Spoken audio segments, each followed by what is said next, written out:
I never felt like I was the most talented GM, so I figured I got to work. Like, I got to be prepared, and I got to outwork people, and that's kind of the philosophy that I had. Tom Telesco had nothing to do with that decision? Just a lot of emotions that go into when you're a fan of a team and it moves. My job, there's always anxiety because you're responsible for a lot of people. Anxiety's real. I think everybody handles it differently, though. Some people handle it just by getting out and doing something different and being around people that you enjoy being around.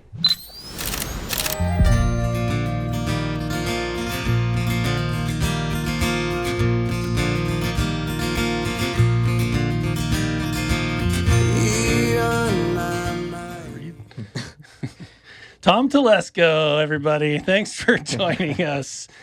And Eddie Booz, and I always like to plug that intro song. Eddie. I appreciate you, brother. Yep. From my latest album, Through Rose Colored Glasses. Yeah, free to download on my website. Thank you. I appreciate that, brother. I appreciate think it's you great. doing that, man. It's pretty soothing. It Thank is, you, man. I appreciate that. And it's original, huh? Yep. Yes, sir. Yes, sir. That's good. Well, Tom Telesco, former GM of the San Diego Chargers, former GM of the Las Vegas Raiders. What are you doing here, Tom? Why'd you want to be on the show? Why'd you call me and say, hey, can I be on your show? Yeah, all right. Well, I got some time on my hands now. I got to fill my days up a little bit. So, obviously our kids played football together. I think since 7th or 8th grade. Yeah, and they're buddies. And then through high school. Yeah. I saw your brother at Mountain Mike's. Okay. I was picking up a pizza. He's like, hey, Ryan's got a podcast. I'm like, hey, if you ever needs a guest, you let me know. Oh, let's go. Here we go. That's cool. Well, I remember when you moved into town, everybody wanted a piece of you. And I was thinking, man, if I could only just get his cell number, I could probably get into the owner's booth at Chargers games. But I didn't get your cell number until after you were let go by the Raiders. Well, anyway, so that's my next question. Are you going to get another job and maybe get me into the owner's booth someday? Well, that's a two-part question. So first, I don't know what I'm going to do moving forward. I'm kind of taking some time right now to just see what's out there. I worked in the NFL for 30 years, the GM for 12. So it's been nice to kind of take a step back and kind of decompress for a little bit. It's been a grind for actually the last 12 years. It's been a grind. So, I love it.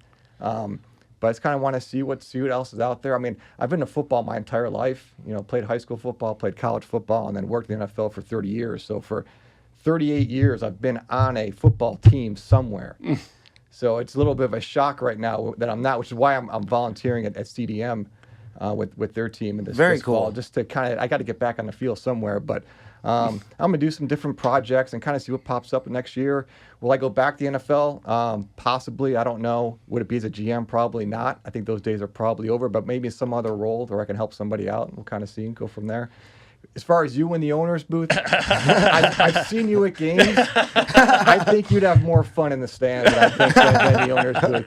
I'll take that as an insult, Tom. Thank you. Right.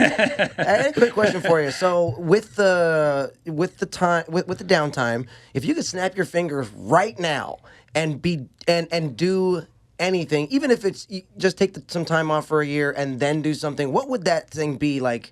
And that may materialize differently in a year, but right now, if you could do anything, what would it be? Great question. Probably a couple things, and I'm sorry. Probably do some of them this year.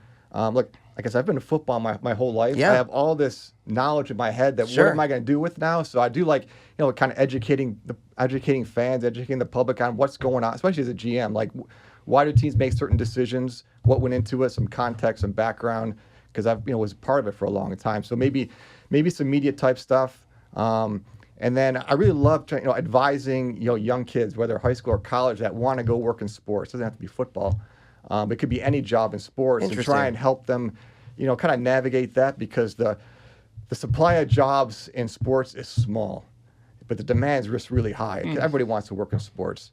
But there's some different ways you can kind of work your way in. Like I said, it doesn't have to be as a GM. It could be like all these sports teams. They're businesses. They have all sorts of jobs. They've got social media jobs on with all these teams, and everything from not only scouting and player development and coaching, but then you've got athletic training. You've got doctors. You've got equipment people. You got video. You got public relations, and then you got ticketing and business. All these different departments. So. But to kind of advise some people, if you want to work in sports, these are some things you can do. I love doing that with kids. So what comes to mind? What what do you have in mind to help them? Well, As far as what my advice would be. well, no. So let's say Or a how I kid's would do watching it. this and he says, I want some advice from Tom Telesco. What does he do? He goes, is there some sort of organization you're affiliated with? No. That's I said snap my fingers. What would I do? So I got nothing right now. Oh, got it. Okay. Other than like at CDM, like any kids that are graduating, like I would meet with them and try and give them some advice as they go into college. There's a lot of things once you get into college, you can kind of go to try and create that avenue where you want to go in sports. But maybe someday I'll maybe consult with something like that. Well, maybe we can come up with some kind of link for the kids to stay in touch with you in some way. If Through you guys, yeah. well, that's what I Yeah. mean. Is how we do that. We should come up with something because that's pretty much been our focus on this show is how are we going to influence kids? How are we going to provide them with an example of what we discussed in the first show, which was mindset. Kind of find their passion. Yeah, and so a guy like you, and that's why I say, so I have this routine that I do with my kids. I have to get up. Well, right now, so my youngest boy is in water polo, and so I have to get up at 5 and drive him. He's a young sophomore, so he doesn't have his license yet. But I only have him for like another month, and then I don't have him. So I use ChatGPT, and there's I don't know, I'm getting kind of off topic, but there's a new function on YouTube that's pretty sweet where it gives you the transcript of the YouTube video. Well, so I've taken these transcripts from some of these self-help guys like Brian Tracy, Jim Rohn. Have you heard of these guys by chance? Okay.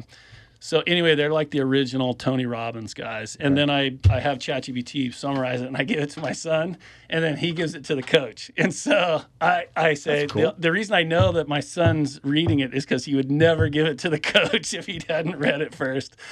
Well, anyway, this last one was about outworking people and just the quote that it had. I thought I had it here somewhere, but there's only two types of people: those who work like hell and those who make excuses. Does that sound about right to you? Yeah, it does. Yeah. And I'm guessing you've worked with both kinds of people. Probably. Yeah. A guy like you, when you have an organization and all these responsibilities to one owner and a city, if you get a guy that makes excuses, he's gone that minute. The first time, probably not. You would hope that you hired somebody when you actually brought them in that you kind of filtered enough through. So I probably wouldn't be in a position if someone made a mistake and make excuse the first time to let them go right away. But if there's a pattern, I was more on a pattern basis. If there's a pattern of behavior like that, it probably isn't going to last real long. It's plus, and I'm sure it's like all businesses, but certainly in football, we all rely on each other. And if we don't win, we don't work. If we don't win, we're out of work. So if you can't rely on the person next to you, the person above you, the person below you, then you're not going to get to your goal. So, if there was a pattern of conduct like that, then it's probably not going to last real long. And when you work in close quarters with somebody like that, it's not. It doesn't take long to see a pattern, to actually see that happen more than once, 2, 3, 4 times, and then you can address it. But Yep.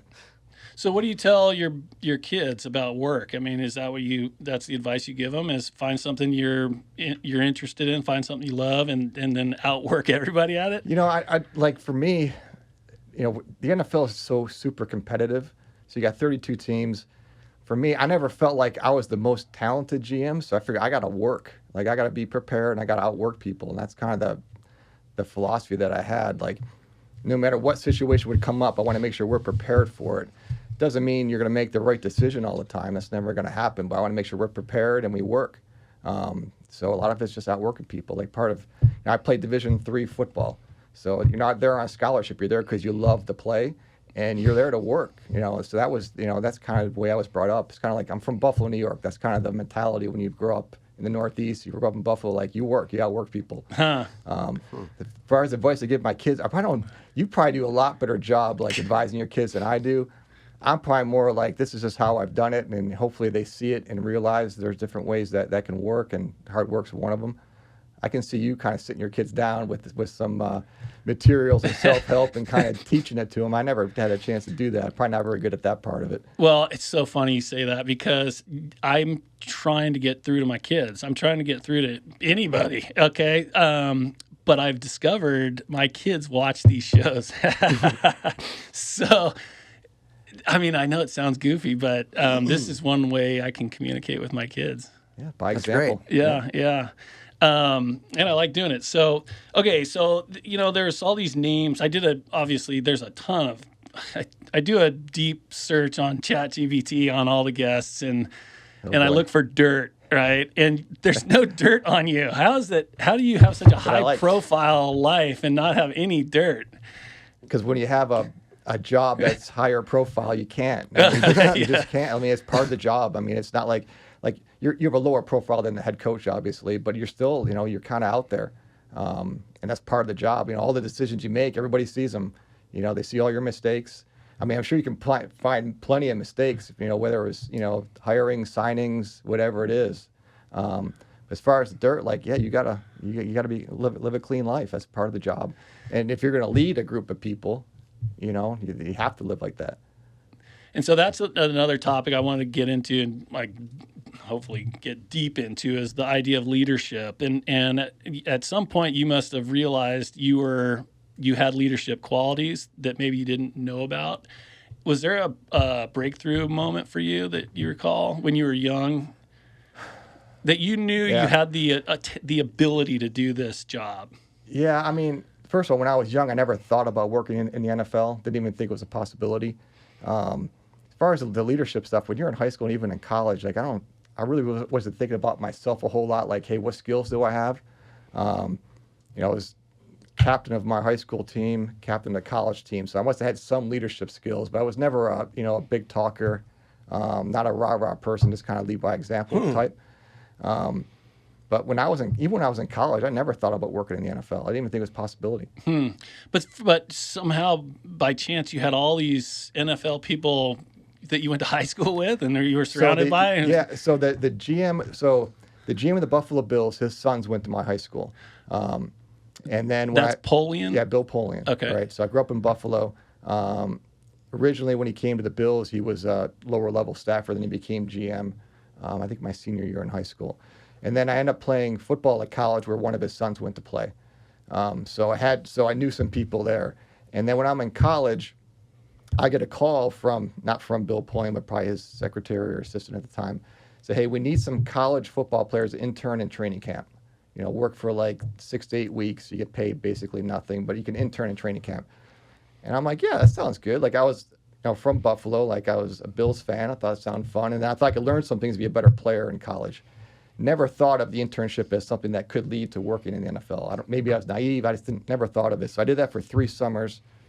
And then I graduated from college. Again, I'm not even thinking of working that. I didn't even think jobs existed, in the NFL for where I would do other than coaching. I interviewed for some different jobs outside of football when I graduated from college. My school was in Cleveland, Ohio. And then I get another call from somebody connected to Bill, and Bill had taken the GM job at the Carolina Panthers, and they're an expansion team. And I get a call saying, hey, look, he had to hire a whole football staff from scratch. Huh. So I get a call like, hey, do you want to come down and work for the summer in training camp? And I'm like, yeah, that sounds fun. Like I hadn't taken a job, like a regular job. Like, I'll do that. So I drive down to Charlotte. Sorry, you had just gotten your BA? Yeah. Okay. In business management. Again, no goals of working in football. Never thought of being a GM. I drive down to Charlotte, and it's an expansion team. So there's all these different jobs that come up that no one really knew what was going on yet. So I just did whatever they asked, whether it was driving players to the airport, driving them to get x-rays or MRIs, rolling the tarp onto the field. This is 1995, so just the start of the internet. There was a lot of data entry. I did a lot of typing of like rosters, like jersey number, last name, first name, height, weight, college, years experience, like a lot of typing. And I remember we had one IT person. And so I used to call these colleges and they would fax me their roster. and then I would type it in our database. And he said, "Hey, I can pull up a roster on the internet." I'm like, "What? Are you kidding me? Like, this can make my job a heck of a lot easier." Right. So it's just a lot of jobs like that, like cutting up a lot of video. Like, video is now digitized. Before, it was actually on tape. Right. So we make cut-ups of players and cut-ups of plays. Everything had to be manually done. So a lot of data entry, a lot of typing. And then so I'm doing all these jobs, and all of a sudden, it was supposed to be for the summer, and then the summer ends. And I'm like, I kind of like working in the NFL. Like, this is kind of fun, being on a team and working in football. No one told me to go home.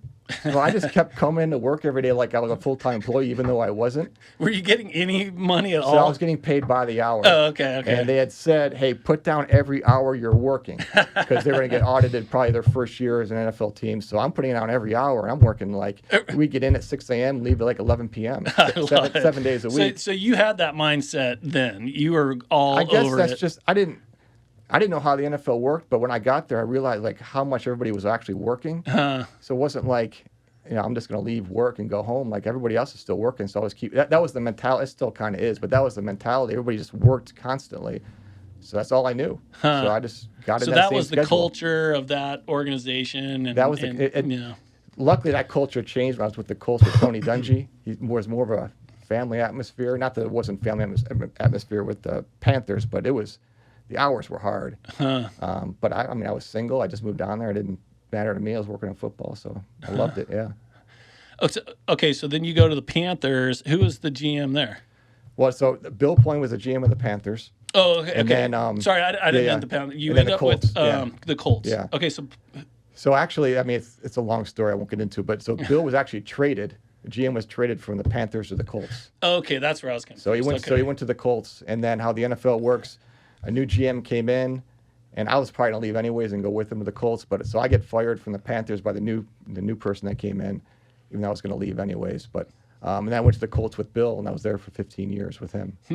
How many times have you been fired? Jeez.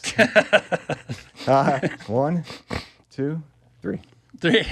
Only. Not bad. 30 years, that's not bad. But that's Pretty good. Again, that's Good run. That's kind of life in professional sports. I had 11 years with the Chargers. That's a long run as a GM. So Yeah. I've been pretty lucky. Raiders a little bit shorter, but hey, it's part of the business. Well, I wasn't a fanatical NFL fan, but I realized that pretty much everybody in San Diego is. So how did it get to where they didn't vote for a $3 increase in hotel rooms? And it's not like you go stay at hotels. If you live in San Diego, you're not going to go stay at a hotel in San Diego, are you? Yeah, So I think a part of it was just like, public money going to a private, organization. But that's what did it, right? Was just that particular thing, and it had to do with $3. I forgot how much it was. It wasn't much. It was a hotel tax, maybe a rental car tax. I don't remember. And then trying to find the right spot to put the stadium. There was a lot that went into it. But yeah, the vote didn't go through. That's kind of typical for California. There just isn't a lot of private money that goes into, or public money that goes into stadiums. It's just it's different area. Like when I was in Indianapolis, we had the RCA Dome, and then they built Lucas Oil Stadium. Lucas Oil Stadium, a lot of that was public money. So that's what you were after. Yeah, it's hard. Certain, like in LA, in New York, you can put private money into it and you'll make enough revenue back to handle it. But in a lot of other cities, smaller cities, you can't. But then even in California, it's just hard to get public money for professional sports teams, and that's part of the whole thing with the Chargers. I was responsible for the team on the field, not so much the stadium and what's going to happen. But we were part of that for a couple of years and all the ins and outs of the politics that go into it. But I'm guessing you probably got works. some death threats and that kind of stuff. Not with that stuff. Oh, really? My stuff would be more like, hey, you didn't win. Oh, really? Yeah. Okay. But I had, So moving the team different wasn't times. as bad as having a losing season. Well, it wasn't great. we were in San Diego, I think, for 3 years. We loved it there. People were great. You mean you and Lara? Yeah. Oh, and got our it. kids, Got it. But moving a team is hard. You got fans that have invested in that team for, their whole lives. It's when I was a young kid growing up in Buffalo, we had an NBA team, Buffalo Braves, and they moved to San Diego. And my dad was a huge basketball fan, and so that was hard. I remember when that team moved, and that was before you could really follow a team on on the internet. I know because like you guys are West Coast guys, I assume. East Coast, like back then when a game was played on the West Coast, we wouldn't get the score for 2 days in the newspaper. Like the box score would always be late. They couldn't make the early paper on the East Coast. So like if you wanted to follow the Buffalo Braves when they went to San Diego, like you're like a day behind on the scores, unless you call one of those phone lines like the gamblers used to do and get the scores. But yeah, there's just a lot of emotions that go into when you're a fan of a team and it moves. I get that. So I mean, of course, I asked this with zero actual credible knowledge of anything, so bear with me. But so Tom Telesco had nothing to do with that decision? That's correct. Really? When you mean the team moving? Yeah. Yeah, the team. That's you got the owners of all these NFL teams. They're the ones that kind of decide. And then in the end, like.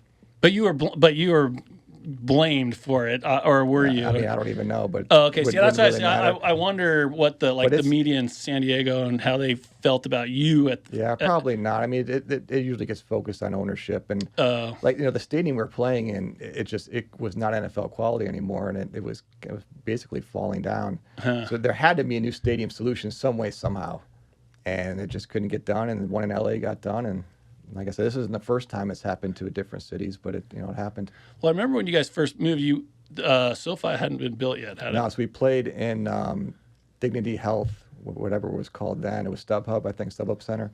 Oh, where the Galaxy played? Yes, we played there for 3 seasons while they were building SoFi. That was rough, actually. That was hard.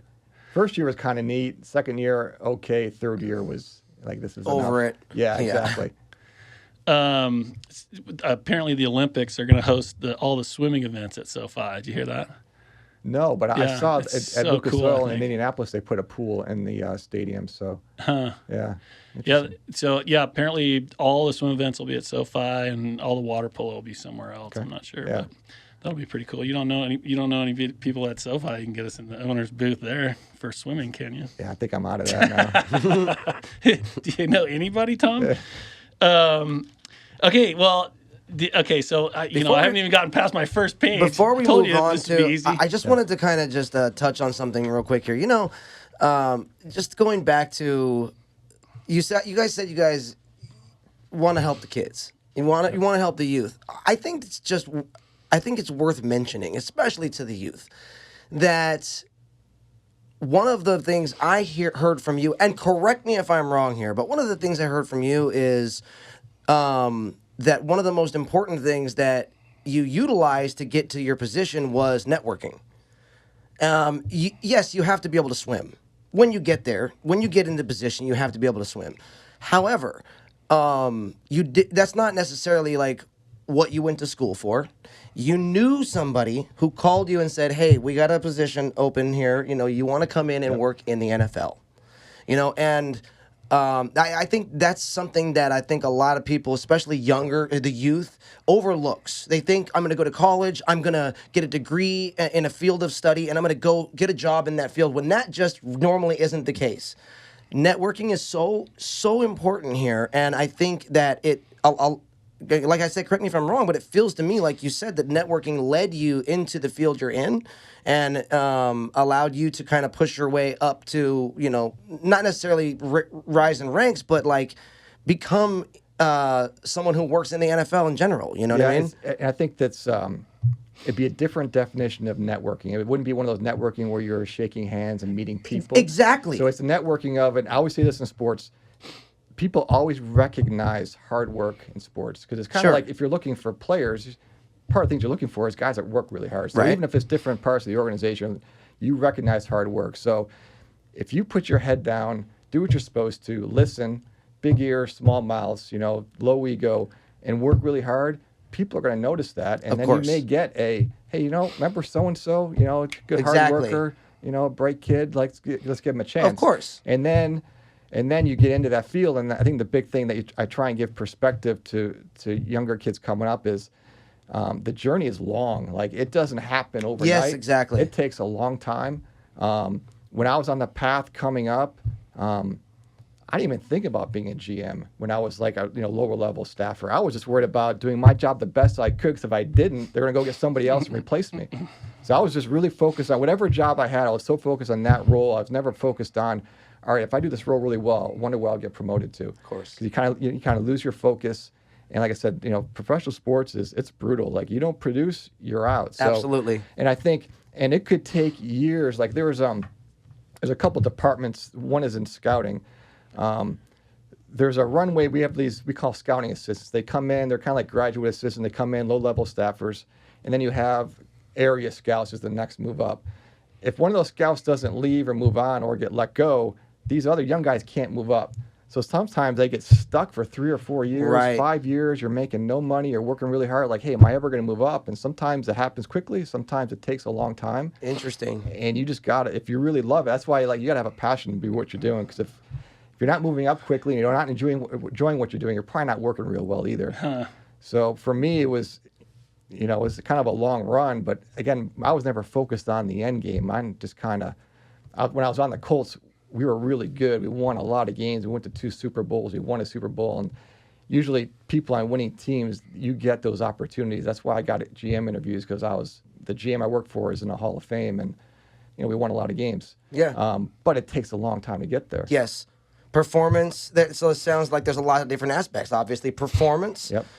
dedication, and commitment. Yes. Yep. Um, Good way to put it. Yeah. Yeah, you know what I mean? And then, there's the who you know aspect. You know what I mean? Yeah. Because that actually, plays Yeah, into 'cause things. I always say, if I grew up in Omaha, Nebraska, and I didn't grow up 10 minutes from the Buffalo Bills stadium, I'd never be in the NFL.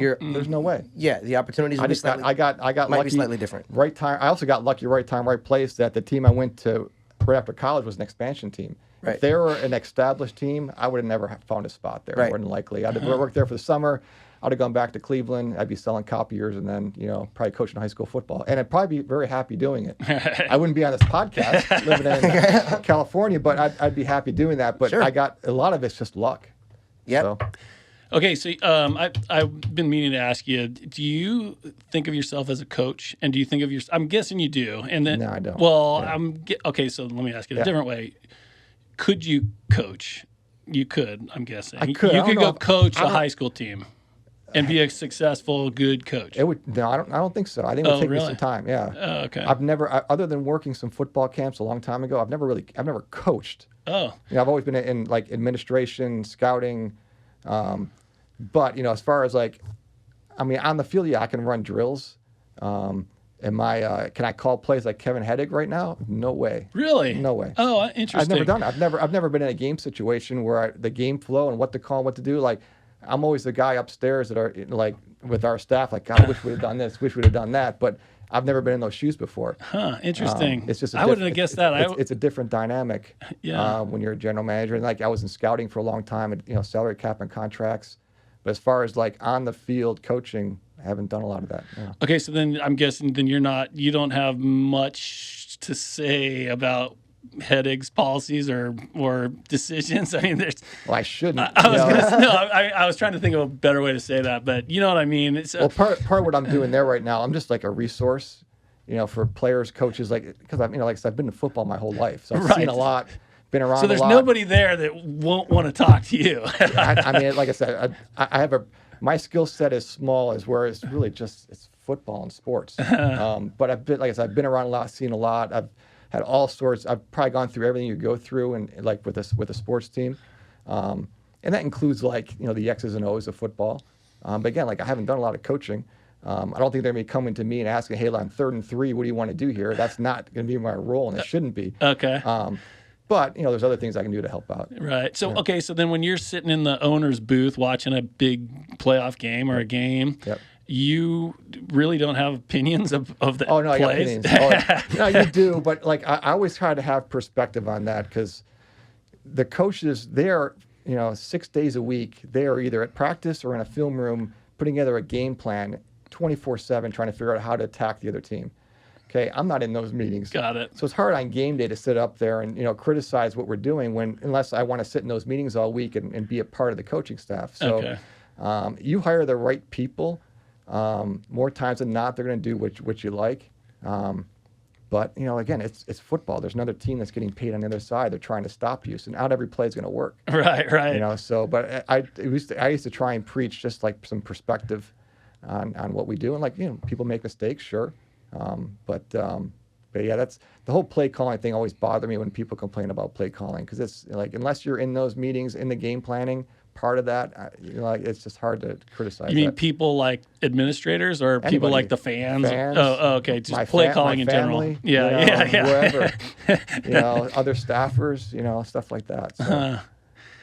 Interesting. Okay, so I had a whole bunch of questions for you. If you did identify as a coach, I do identify as a coach, and so that getting into one of the themes we've had with our previous guests, I've always brought up how the CDM water polo team can beat Newport Harbor. Now, let me just set this stage real quick. Is CDM's got a solid starting group, but we don't have depth. Newport Harbor has the top 4 players in high school on their starting. There's 6 kids that start, just so you know, in water polo. So anyway, just not knowing anything about, or maybe you do know something about water polo, but I had a lot. I was going to guess you didn't. Sorry. As just a guy, just come up with something for the CDM water polo team. They are such underdogs, and there's got to be a way that we can beat Newport Harbor. Is anything come to mind just in general? Yeah, just you're totally the down. mentality. Just that mindset and mentality of being the underdog. There's nothing better than being an underdog. Okay. Don't you think? I agree. So I mean, usually, because if you're the underdog, all the pressure is on the team that has the quote unquote more talent. But I don't know a lot about how water polo works, the game, how it goes back and forth. But there's got to be some point of like preparation, scouting preparation, work ethic, and just grit. Yeah. Right. I don't know. Okay, so think of it as a basketball team, and we can just use basketball for water polo. The coach asks you to come in and give a speech to the team. What comes to mind? You're not in the basketball world. Obviously, you're you. What would you tell that basketball team, considering they're looking to beat the champs? Probably that there's so much that goes into winning that doesn't take any talent. And a lot of that, like we just talked about, preparation, work ethic. We talk about football a lot of times, alignment, assignment, and technique. And like, no matter whatever your skill level is, you can line up in the right spot. You can know your assignment of what you have to do on a particular play, and then you can use the right technique in that play. Now, it doesn't mean you're. Sorry, you called it alignment, assignment technique. So alignment is just basically, where do I line up? If I'm a receiver and this play is called a certain way, and I'm supposed to be 2 yards inside the numbers, be 2 yards inside the numbers, not 1.5 yards, not 2.5. You're there for a specific reason, because the coach, football is a lot of game of angles. Coach wants you in a certain spot, so anybody can do that, right? And then your assignment, basically the playbook. What do I have here? I'm the receiver. I'm supposed to run a curl, but if it's certain coverage, I got to convert it. All right, so just know what to do. That's coaches. I mean, that's the biggest thing with coaching is players knowing what to do, and then the technique of it, just whatever you were taught in practice. So you knew those 3 things. That takes no talent. Now, your one-on-one matchup, if you have the player you're going against isn't as talented as you are, if you have the right alignment, assignment, technique on every snap, you'll win every one-on-one matchup. You just will, because usually the other guy on the other side of the ball, he won't be as disciplined as you are. You won't have that same alignment, assignment, technique. If the other guy on the side of the ball has the same amount of talent, at that point, you'll probably outwork him just based on those 3 things. Now, if this guy on the other side of the ball is maybe bigger, stronger, faster than you, he probably won't have that same discipline. So maybe you took where I may get beat a lot. Now I kind of evened it out with my alignment, assignment, technique, and then after that, it's just like who wants it more. So, like I said, in those 3 things, it takes 0 talent to do. It doesn't matter. You could be small, slow, but if you can get in the right spot, know what to do, and do the right technique, you got a chance. Man, that was good. So if we were to go backwards, what was the very last thing you said? Alignment, assignment, technique? But I want to ask you where that guy, who coined that? I think that's an old football. I think I got that from Bill Pullian, actually. Oh, really? Yeah, probably. Okay. He coached for a long time before he became a GM, but yeah, it's an old football axiom. Okay, I just remembered the last thing you said was then it'll finally come down to who 'cause, wants it yeah, more. like let's say you're an offensive tackle in football, and the defensive end on the other side of you is bigger than you, faster than you, stronger than you. But you play with really good technique. You know exactly what to do. And then, sometimes you can level out that playing field because you're hoping, especially in high school, the kid across from you isn't as disciplined as you are. Right. All right. And then it's just like, who wants it more? Okay, so You know, that's what I so wanted to ask. kind Who of wants a- it more? That's Kind of a grit aspect to Yeah. it. Like, I got to figure this out, so. that's great. Alignment, assignment, technique. Who wants it more? Yeah. From Tom Telesco. That's pretty good. Okay, so I asked you about the coaching, and then I had just some random questions for you because Yeah. we were texting and you were telling I was saying you said you haven't done much outside the NFL, and for the last 13 years you've basically been working 24/7. So you came from Buffalo, you landed in San Diego. Mm-hmm. Have you ever ridden a surfboard? No. No. Would you like to? I've thought about it. You're gonna have to, Tom. Sorry. when you're- If you're gonna live around here, when you're you're 50, gonna. when you're 52 and had back surgery last year, I'm like, is it the best thing to do? Oh, you had it last year? Yeah. Oh no, I didn't know that. But I've thought a couple people try to get me out on a surfboard. It looks hard. I've paddleboarded. Does that count? Oh yeah, like as long as you get out in the ocean. That's what I say. That If you live in Newport, you got to be out on the water. But have I ever been on a wave? No, I never have. I mean, no. Just, yeah, I guess part never had a chance. Part like I don't know what's going to happen with this.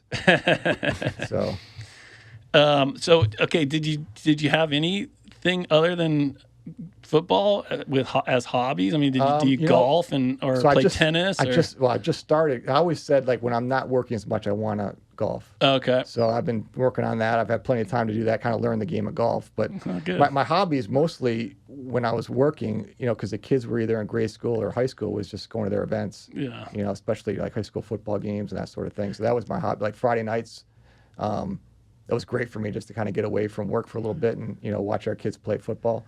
Well, I thought it was remarkable that you were at all the games. I mean, considering your job and to see you in the stands, that was impressive. Yeah, I know it was probably hard for you.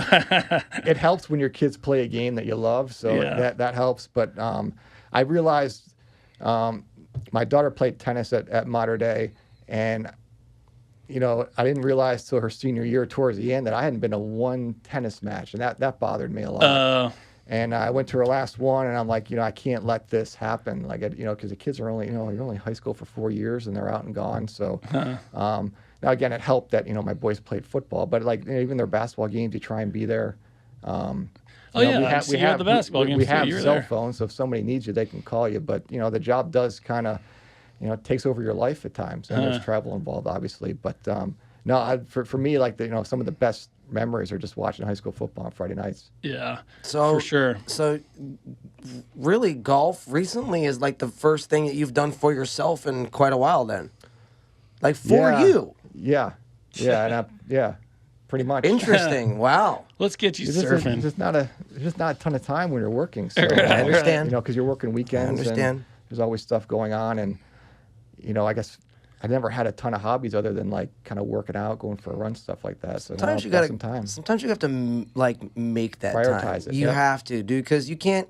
You have a family. You're the GM of an NFL team. That's not a demandless job. So and you have to pour out from your cup, man. And if you have an empty cup, you can't pour. You got to fill yourself up, brother. You got to give yourself some energy pluses. Whether that's, I think that spending time with the family and watching them, those are big energy pluses. But for you, dude, I mean, I think finding some things for yourself, and that goes for the kids too. You guys talk about, it's like, but we have to cut that time out for ourselves. We really you want do. well-rounded lives. Yeah, we That's need what to you do want. that. Yeah. I know sometimes it doesn't, it's not easy, especially when you're, sometimes there's seasons in life where we have to have our head down and be working for a year, 18 months, Yep. 2 years, hard, where we can't really go on a vacation or do something like that. So there's a time, but yeah. Okay, so I want to get back to the helping the kids, Mm-hmm. and one of the things I can relate to as a kid is just getting frustrated. Let's say you're with a job. So I was telling you about what my early career and how I could just say, I would suggest to somebody to not do what I did. I don't need to get into that. Okay, but my question for you is: you've had to have some major setbacks in certain ways. I don't know. Just forget about any personal setbacks in business setbacks. And I would also imagine you've got to deal with some pretty serious anxiety. Do you get anxiety, and how do you deal with it? And then now that's another thing. I almost want to try to maximize our time now and say, okay, now give us another speech, Tom. If you're giving a speech to a group of kids that have problems with anxiety, let's say, or self-doubt, Right. that kind of thing. Yeah, I mean, for me, I used to try and compartmentalize a lot of my job and just try and split it between, work and home. When I'm home, and try not to work from home. I'd rather just stay at work later and do work there and not bring stuff home. Oh, I mean, with my job, there's always anxiety because you're responsible for a lot of people. Number one, it's a big staff. You got at this time of year, you've got 90 players, 20 plus coaches, and you've got a huge support staff of 150 people. And then you've got on top of you, you got this, fan base that desperately wants to win. So yeah, there's always anxieties with that. But I know for me, the older I got, and the more experience you have, it's easier to compartmentalize and not listen to the noise and not listen to social media. Because I think the younger you are, that could really affect you, especially, in a job that everybody sees what you're doing. But yeah, anxiety is real, and it's trying to figure out. I think everybody handles it differently, though. Some people handle it just by getting out and doing something different. Get out on a paddleboard, clear your mind a little bit. I'm really big on exercising, working out, whether it's running, playing a sport, lifting weights, something. I think that's important, and being around people that you enjoy being around. So I love that. Yeah. so okay, you go to bed at night and you have all these things going on in your head. I mean, there's got to be a lot going on in your head. And how could you get what was your self-talk? What were you saying to yourself with all this activity in your mind, and you're trying to get to sleep? Yeah, it's in my mind. I was always trying to prepare for the next thing and how am I going to do it, but it's hard to turn off. It was Sometimes you just lay impossible. there. for me, Impossible. it was hard to it's just hard to unplug. It's just always. I'd be out at a dinner with people and you're talking with them, but in my mind I'm still thinking about something at work and you just can't stop it. Huh. I mean, maybe you guys have had the same thing. Sometimes you have something in your head, you just All can't the time. stop it, and that's just you just deal with it. I don't know. I just dealt with it. I don't even know how. Yeah, it just I mean, you have to continue moving forward. You have that thing. You can never turn it off, especially when your responsibilities are so high, when the demand from you is so high, and you have kids, you have family, you have all these different things. So you're never really stopping that kind of process. But you got to live through it. Yeah, I think the big thing is You tune the noise down I a used to little. remind myself it's just football. I mean, it's our livelihood, but it's not I'm not a doctor. I'm not. No one's dying. If you mess up, under you're not us. going to kill somebody. Nothing's going to happen. It's Right. just it's entertainment. It's a performance business, but in the end, it's not life or death. Now it's easy to say that, and then you go back to the same thing. It's we got to win this game. It's life or And death. yeah, you It's have not. Right. 50,000 Yeah, people but in the it's not. stands. It's not. So yeah. So you would tell that would be a technique you could with use. me, yeah. Okay. It's just football. Okay. It's just what I do for a living, and that's the one thing I used to tell a lot of people coming up, because like I said, the job, it requires a lot of time, effort, and focus, but the job doesn't define who we are. I'm a dad and a husband and have a life outside of football. Sometimes you lose track of that, but wins and losses isn't going to define who I am. For all of us, players included and coaches, things happen in games you can't control. If you lose a game, it doesn't mean you're any worse person. So now you got to remind yourself of that this game, this job isn't going to define who I am as a person. Like I said, easier said than done. Yeah. But that's something we used to try and preach of, for everybody in the organization. Look, we're here to win. We know that. We know there's pressures with it, but look, it doesn't define who we are. That's great. That's very well stated, because I know a lot of people carry those wins and losses with them emotionally, for years, Yep. So that's really well stated, and I think that's something that I think it's a practiced art to let that go, to understand that doesn't affect who I am as a person because I may have made a bad play or maybe made a bad decision or something happened on the field that I had no control over, but we ended up losing that game. Look at Sean McVay. He's been wildly successful. He had one bad year, and he was having self-doubt, and he's kind of pulled through that. And he's one of the, if not the best coach in the league, one of the best coaches in the league. Awesome. Him and Andy Reid. And even him, you have one bad year, and you're thinking, and you can't, he had a hard time kind of coming to grips with that. But now he's, kind of come through that. Which That's awesome. job or which department in a team would be the department that gives the kids, I call them kids, the men, their lesson on staying out of trouble? Which you know department? what I mean? So we have he's called the director of player engagement. Okay. And he handles a lot of things with our players, everything off the field.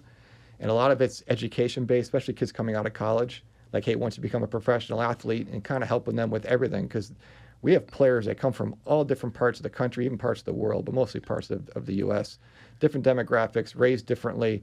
And then you come into the NFL, and it's a professional job. It's no longer college, you're not on scholarship.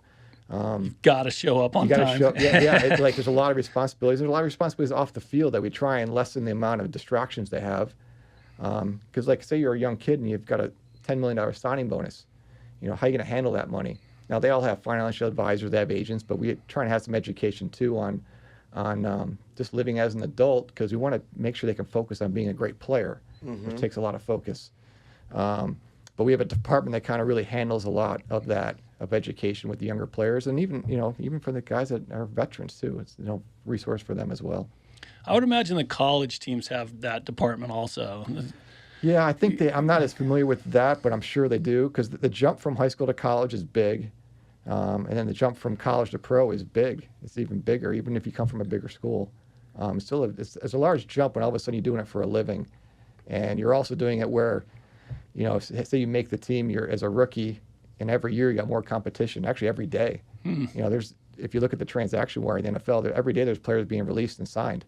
You never know how long you're going to be there. So not every player is Justin Herbert. There's 53 players on the active roster, and probably 25 of those, it could be any day where somebody else is coming in and replacing you. So you got to handle that. Yeah. That's pressure, man. That's why they get paid the big bucks. That's right. So when you're when you're putting a team together, is the coach more important, or is the quarterback the most important? Does it start with the quarterback and then, or who's first and how's that go? The two most important people in the organization are the head coach and quarterback. So it kind of goes hand in hand. Those are the two biggest decisions you'll make, is the head coach and quarterback, and then you build around that. So it'd be easy to say the quarterbacks are harder to find, but in the end you got to have both. They're both hard to find the right ones, and ones that fit together too. That's a big part, is the fit. Why wouldn't Heddig try to get a job in college or do something in the NFL? You'll have to have him on the podcast. I know. I'm going to, but a guy like you recognize how talented he is, right? He's really good. He could coach. Yeah. He could coach in college. He could coach in the NFL if he wanted to. But, maybe you should bring him in here. He probably loves working with kids. Such a cool guy too. Probably loves working with kids. There's a different dynamic when you're coaching high school kids of really.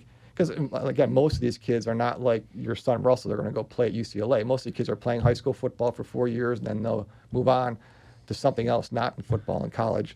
But you learn so much. Like, football is such a great game as far as what you learn as a high school player. The accountability, the discipline, the time management of playing a sport and then having school, the mental, physical toughness, being on a team. And then those are all traits that when you go into college and not play a sport, you can use those and help you. And then when you go into the real world, they really help you. Yeah. Kind of lean back on what you learned as a high school football player. So you can just affect so many kids as a high school football coach. You're not going to affect the same amount in the NFL. NFL is really about X's and O's, and short time spans if you don't win. High school is a little bit different. You can stay in one place for a long time, affect a lot of kids. So okay, so I'm a high school football player. The only real boss I have is my position coach and the head coach, right? Then I get to college. Now my boss it's kind of the same thing. But then I get to the NFL, and now I have like 1,000 bosses. Yeah, you'd have, you have your position coach. Sometimes there's an assistant position coach, so that's okay. 2. You got a coordinator, that's 3. You got a special teams coach, that's 4. got a head coach that's 5. Sometimes there's an assistant head coach that's 6. You got a GM, 7. Right. You got an owner that's 8. Jeez. So, yeah, it kind of adds up after a while, which is why one of my philosophies with our players, I always worried about having too many voices in their ear, because you got all those people, plus that you got, agents and family and friends. So I kind of picked my spots, rather than being in their ear all the time. And really, if a guy was everything was going great and everything was smooth, I wouldn't even bother with them. I actually told one of our players that he'd been with us for like 5 or 6 years, excellent player, loved him. I didn't spend that much time with him because I didn't feel like I had to. Like, he didn't need me for anything, so I didn't want to bother him. I actually told him, I said, don't think I don't like you. I just don't think you need me for anything. Oh, interesting. Now, if you're in my office a lot, there's probably a reason for it. Right. Some other guys that had to spend a lot more time with. But, as a professional player, there's a lot of people to answer to, a lot of people to listen to. Everybody has their own agendas and answers, and I didn't want to be another one. Yeah. And so you got to pick your spots. That's cool. Yeah, I think that's respectable. You know what I mean? I think that you probably, in my opinion, as someone who's constantly like, doing work and in the field, so to speak, I think that's really respectable. I like that a lot. I like that vibe. Well, think about it. If they're doing something really well, I don't want to screw it up. 100%. Leave them alone. Let them go. The very first movie I ever acted in, I was on set for like 15 hours for the very first day, and like 10 hours in, I pulled the director aside and I'm like, you've been pulling this guy aside and giving him notes. You've been pulling her aside and giving. Do you have any notes from me? And he pulls me aside and he's like, dude, you're giving me everything I want from you. He's like, if I pulled you aside, then that would be a problem. You know what I mean? Like, I'll let you know. Just keep doing what you're doing. You know what I mean? That's great. That's great. Sometimes I just gotta ride that wave. You know. Yep. I kind of try to do that in my day-to-day operation with my real job. Sure. Not have to call the boss. You're right. Yeah. If then he calls me. He's like, "Why haven't you called me today?" Yeah, right. Like, oh crap. Well, it's fun. So I actually have a real boss, and that's I was thinking like a boss, like an old school dude that I don't see anybody but me being able to work for this guy. Does he listen to podcasts? No, otherwise I wouldn't be doing this. Send this over to But him, it's right. funny. The owner of our firm probably is watching this and isn't telling my boss because he knows my boss will rip my ass. It's funny how life works that way. But that's why I was going to ask you, have you ever had to dress somebody down? Do you recall? Yeah, probably. Yeah. Yeah, I mean. And I'm guessing, would it be a player? Like, have you ever had to dress a player down? Yeah. Oh, really? It's always in private. Oh, okay. Always, praise in public, punish in private. And I think there was once there was one on-field incident I had to do, but other than that, yeah, there's certain times. But sorry, I an wouldn't say it's on-field always incident, like a game or a practice? It was during practice. Okay. Yeah. Just like he did something. Just wouldn't practice. Oh, he was just being lazy. Yeah. Okay. But it doesn't happen that often. You get the right people. Like, you're supposed to have a really firm filter when you're bringing players, and that doesn't mean you're not going to have issues here or there. But yeah, there's been a couple times, but not that many. But what would be a circumstance you would staff. give somebody a hard time versus the coach giving them? So it's. I guess it's whoever we think will get through to that player. Oh, I see. Okay, players. so you're all the bosses. Yeah, there were certain situations like, hey, I think you should handle this. Certain situations, hey, like I'll handle this. There's certain situations like, hey, like this is going to take some time. Could be a distraction. I'll just handle it. You just worry about the team. Staff members every now and then you gotta, prod them a little bit and get them, because every now, like, you might have somebody like you think is really talented. Like, I'm talking about staff member, like really talented. You think they're good. They just need some prodding, some push, some work sometimes to get, where you need to go. So, the dressing down it's usually if there's a pattern of behavior and it's not changing. A lot of times if you just make a move and just let somebody go rather than go in the hole, just dress them down. But what's the separation between all those bosses? So you got owner, GM, coaches. Who doesn't overlap, and what overlaps and what doesn't overlap? Not sure. I guess. Does that make sense? Yeah. No. So I'm a player, and first of all, the owner owns the team. But he can do anything he wants. Yeah, he can do anything he wants. But usually, we're the ones that we do the work. Like, that's with your owner, like you don't complain to your owner, you complain to your boss. You give them, they want solutions. How are you going to fix things? That's the biggest thing. So, but usually, at least in football, like the position coaches, like they're responsible for their groups of players. But when it comes to like administrative things and contracts and discipline, and the head coach and the GM usually handle that.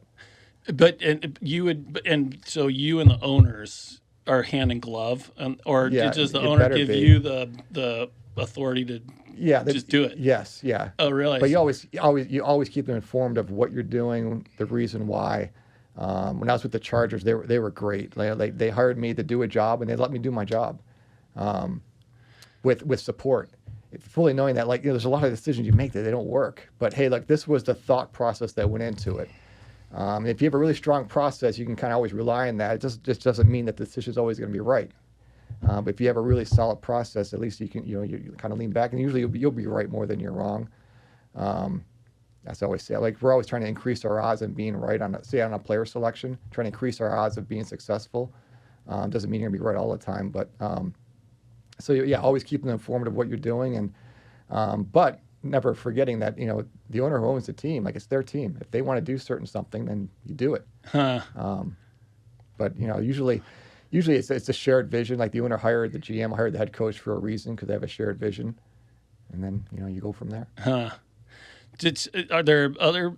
Have you heard of any other organizations that had young GMs like you? There's, I think what are you, 40 when you became a GM? Yep. And who are the other young guys like that, or that have been, that got these high profile jobs at a young age? Yeah, it's happening more and more. Oh, it's happening more and more now. Yeah, it's like you saw it in baseball a lot. Baseball has a lot of younger GMs. Yeah. Football, when I first started, most of the GMs were older, and it's kind of turned a little bit. It's funny, when I was, my whole career, I'd always been the youngest guy in the room all the time. And then there was a certain point when Brandon Staley was the head coach and his coaching staff was here. I remember sitting in a meeting with the coaching staff, and I looked around the room. I'm like, oh my God, I'm the oldest guy in the room. I couldn't believe it. So it goes by fast. Oh yeah. There's probably a good handful. The Cleveland Browns have a GM that's really good. We actually hired him as a scouting assistant when I was with the Colts. He's a younger GM, but it's there's a good amount. So I'm an old guy now.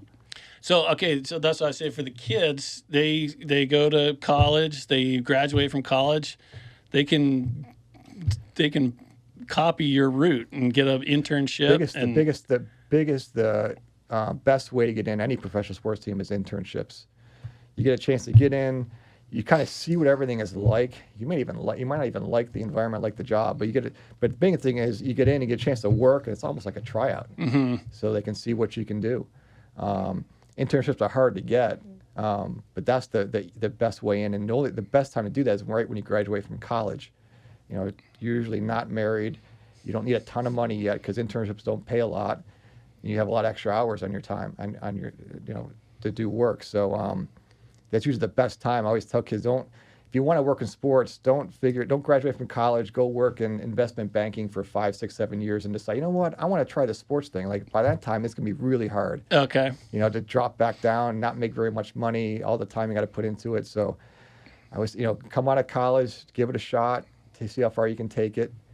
Smart guys like yourselves, you can always go back to investment banking at some point. Or podcasting. Right? Or podcasting, right? But internships are big, and because sports is a lot of, we're talking about who you know.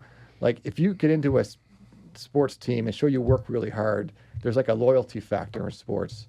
And also sports, people leave teams all the time and go to different teams. So if you work really hard and people see that, when those people leave, they may say, you know what, remember so-and-so, let's bring him over. Let's interview him for this job or her for this job. And there's a lot of loyalty involved. That was my career. I worked for Bill Pulling as an intern with Buffalo, and I went with them to the Panthers and then the Colts. And if I didn't, if I wasn't contributing to winning, he would have never brought me along. But I was at least contributing, helping, working hard. And that's the same thing. Get an internship, show people what you can do, and hopefully they recognize that, and you go from there. You just got to be willing to. That's why you have to have a passion for it, because It's a lot of hours with low pay, and you're going to have other people that graduate from college. Your other roommates are going to be working 9 to 5, Monday through Friday, making decent money, and you're not yet. If you stick it out, you might. But there's a long period there. Well, that's good. So and you get into all these decisions and the decisions you've had to make in your career are like life changing, not just for that person, but for his future generations, like for the rest of his generations, right? Are they thankful to you when they get that money, or are they thankful to the owner, or who are they mostly thankful for or to? It's funny, both, but they are thankful to the GMs, whoever drafts them first. Right. It's kind of funny because I love it. I mean, I got a text the other day from a player that was just checking in, see how I was doing. Okay. And we had signed him out of college. Didn't draft him, signed him out of college. It was his first team. He's with us for like 7-8 years. But yeah, I think they see, which it's always funny to me because like a lot of these players, they're gonna be drafted by somebody. So they're gonna be in the NFL. They're gonna be an NFL player. We just have to be the ones that draft them. But they are. I get a lot of that, which is kind of cool. So it's not so much writing the dollar amount; it's actually just bringing them being in. the one that makes that's the they're decision to mostly pull them in. thankful To give for. them the opportunity. Okay. To be an NFL player, and then hopefully in the right situation where they can really be successful. That's the other thing.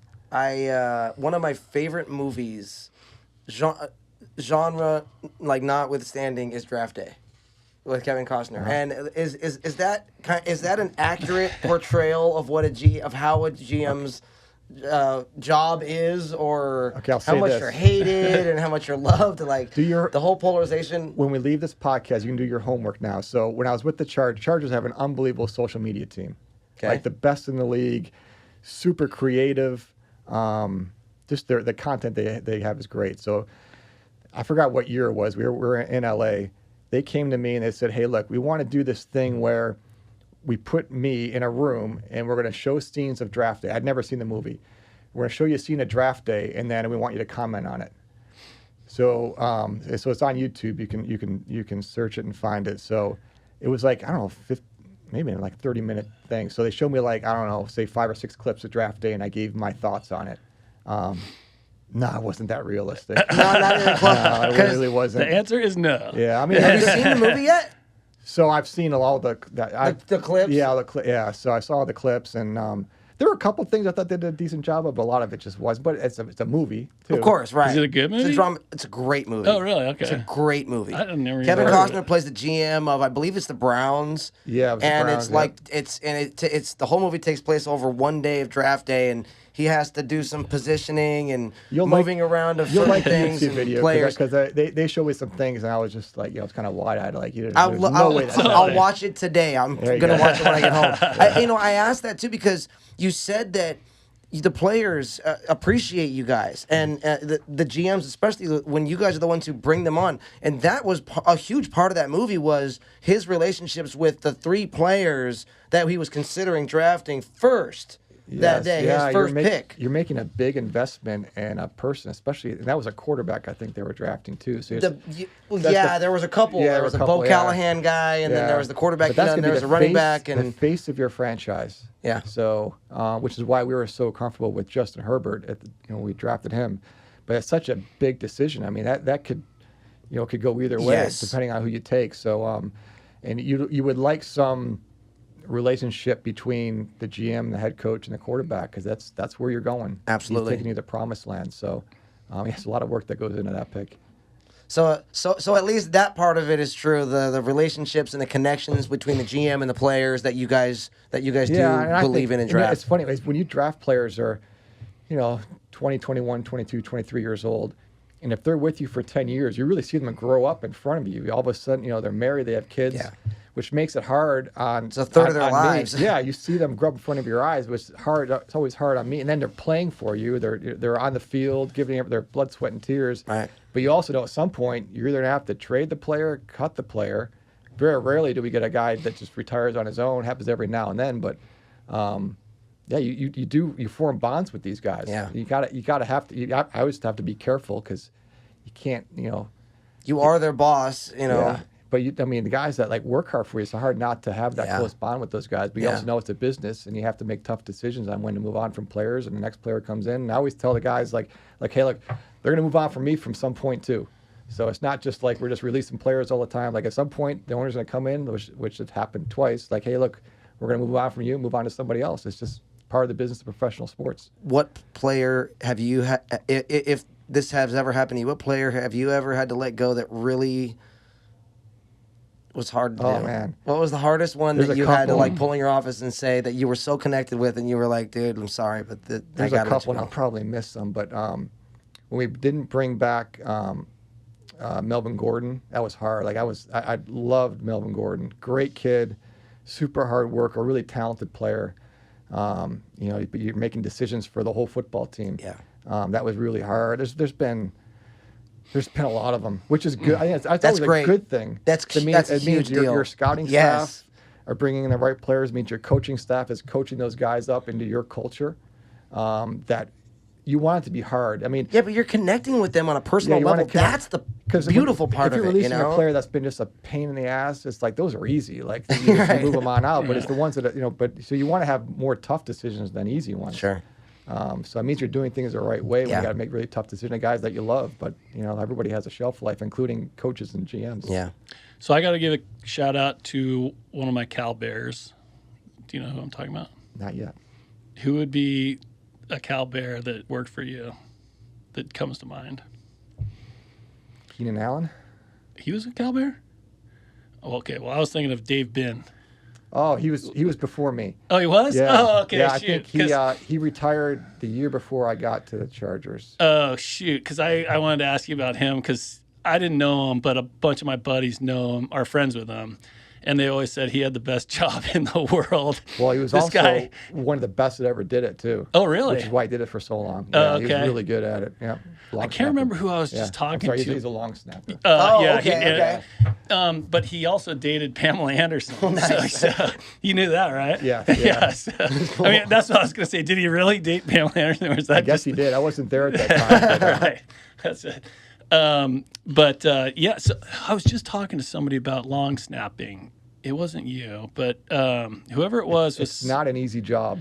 But it's like a super important job. super important, and and you don't have to be the greatest All it athlete takes to is do it. one misfired snap, and everybody notices. Nobody notices the snap on a PAT or field goal. They just think it's automatic, which usually is. But it's a hard job. Yeah. We have a hard time finding long snappers. That's why they play for so long, because we can't find them very much. In college, Interesting. college rules are different than the NFL as far as like punt snaps.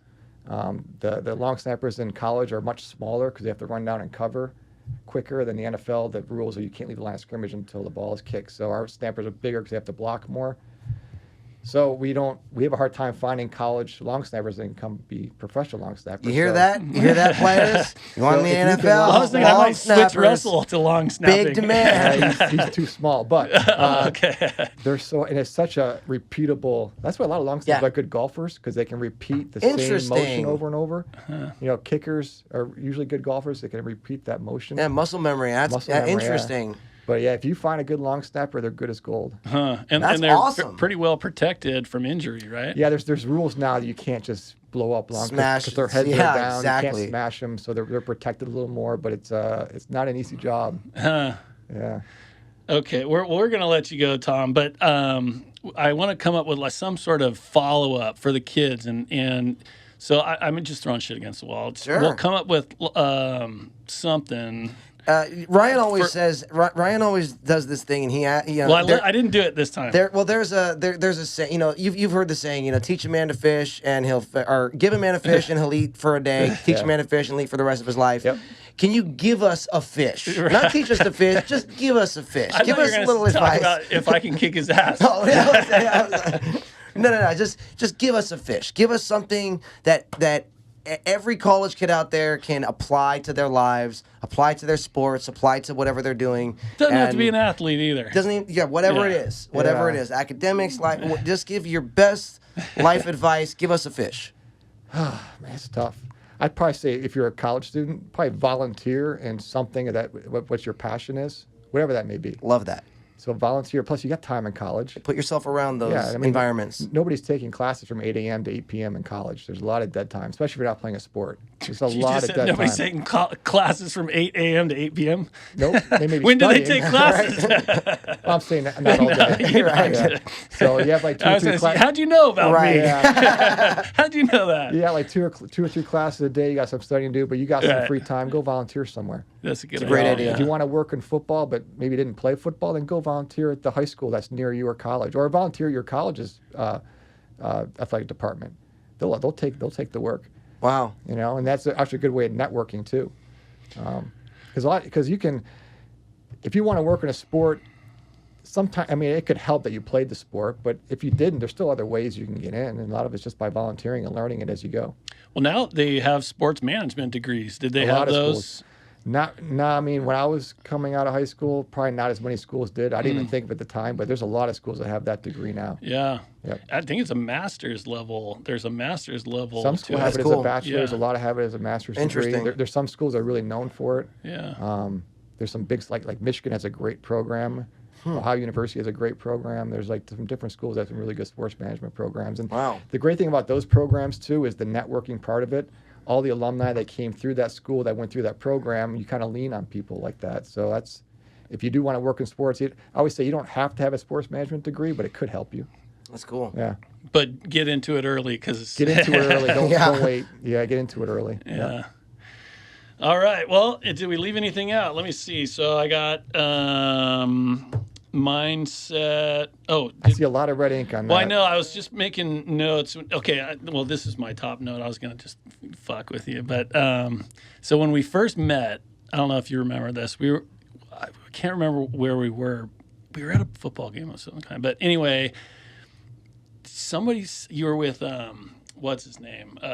Colby. Mm-hmm. And Colby goes, "Hey, Weir, I've been watching you come from the parking lot, and you've been smiling the whole way over here." Do you remember that? It was at a 7-on-7 tournament. Is that what it was? Yeah. And then so I said, I can't remember the book, but I said, "Well, I'm just reading this book, and it tells me to smile more, and you get more out of life, and people will like do stuff for you." And then I was telling you about how I was at the supermarket, and the people By were the way, like, "Hey, would you like to go Colby ahead and-" recognized it like that too. I just thought you were creepy. No, okay, but then you told me that you started smiling more at Yes. work.